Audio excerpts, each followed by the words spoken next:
Yeah, hello. It's a very good morning to you, good people outside there.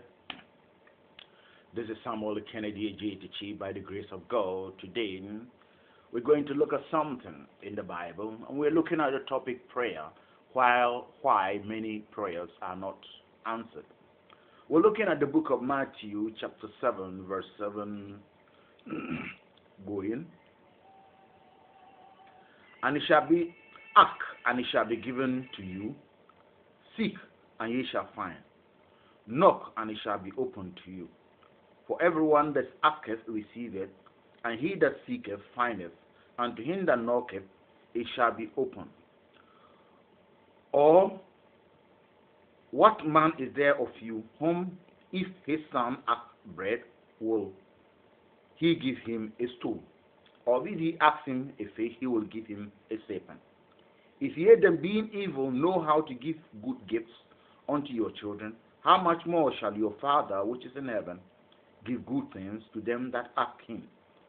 Therefore, all things whatsoever ye will that men should do to you, do you even so to them, for this is the law of the prophets.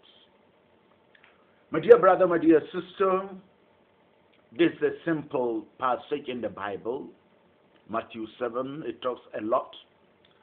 And in verse 12, the Bible is saying, therefore, all things whatsoever ye will that men should do to you, do even so to them, for this is the law of the prophets.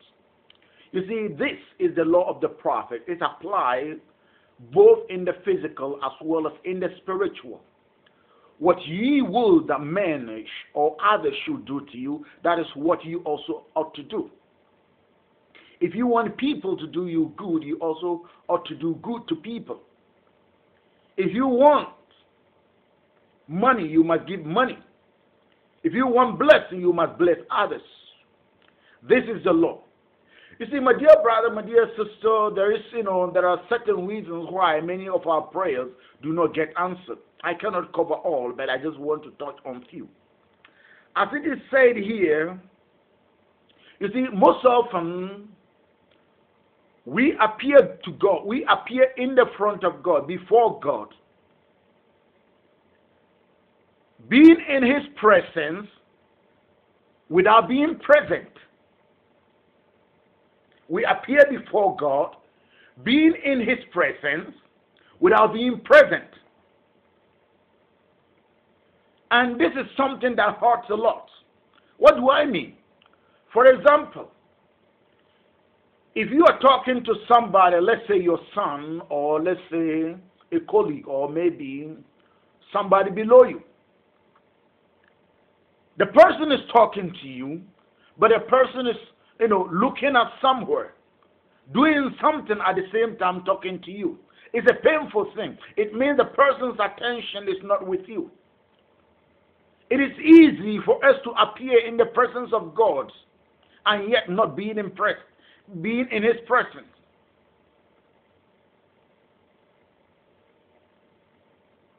We do this every day. How do we do it? My brother, my sister, there is something that, science or people call the mind. When you talk about the mind, when I talk about the mind, I am talking about the human spirit. The brain in you, this brain inside here, are just files. The brain are files that the soul and the spirit uses. So, for example, if I say that I am thinking, it means my soul is searching through the files of the brain to see if there is a particular answer. If there is no answer, it then gets through into the supernatural. But that depends on the level of the spirituality of the person. Oftentimes we come to God, we pray into God. We are in his presence, but we are not present.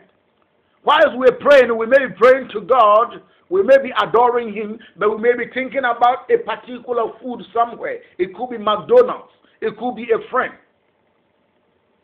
My brother, my sister, God is spirit. And therefore, whenever we come to him, we must come to him in spirit. So if our mind is not in his presence, whilst we are in his presence, it means our spirit is not there. And if our spirit is not there, it means our body is that which is there. And therefore, if it is the body that is there, then we cannot receive anything. But if we are in his presence and we are present, we can acquire a lot. This means that when we come to God, we must be focused. All our attention, we must be undivided in our attention. We have to remember that God is a king, and therefore we who come to him must come to him with great reverence. Being in the presence of God, not being present, is not revering the dignity and the nature of God. That is contrary. It means our spirit is far away. And if our spirit is not there, it means we are not there. If we come to worship God, it could be that we are singing. If we are singing, we must make sure that we must understand that we are in the presence of God. And if we are in the presence of God, our whole attention must be focused on what we are doing. That is the singing, the adoration. This is a very important thing. It is the missing link that makes most of the time our prayer goes unanswered. The body is acting, but the spirit is somewhere doing something. That is a wrong notion. When we come to the presence of God, we must be present. And when we are present, it means we are in his presence, and the spirit will receive a lot, and the body will be nourished, the body will gain. The second thing that we have to understand also is, when we come to God, we must be specific. We must be precise and concise. It is because of it that the Lord Yeshua was saying, if you ask for bread, you will not get stone. If you ask for fish, you will not get serpent. That is true, but it does not depend on God. It depends on us. We have to be specific. And we have to request one thing at a time. We don't have to come to God with millions of things at a time. When we are taking steps, we do not take double steps at a time. We take one step at a time. Therefore, when we come to God, we must present to him one thing at a time.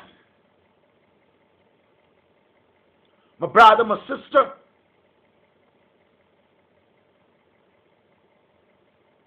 I want you to please remember this. It sounds simple, but it's not as simple as that. May the grace of the Lord be with you. May his power help you. May he protect you. May he help you in this journey.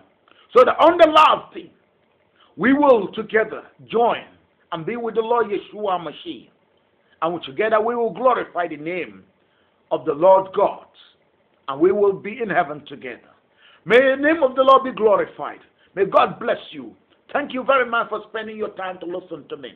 My name is Samuel Kennedy Ajetichi. God bless you. Until then, bye for now. Bye-bye.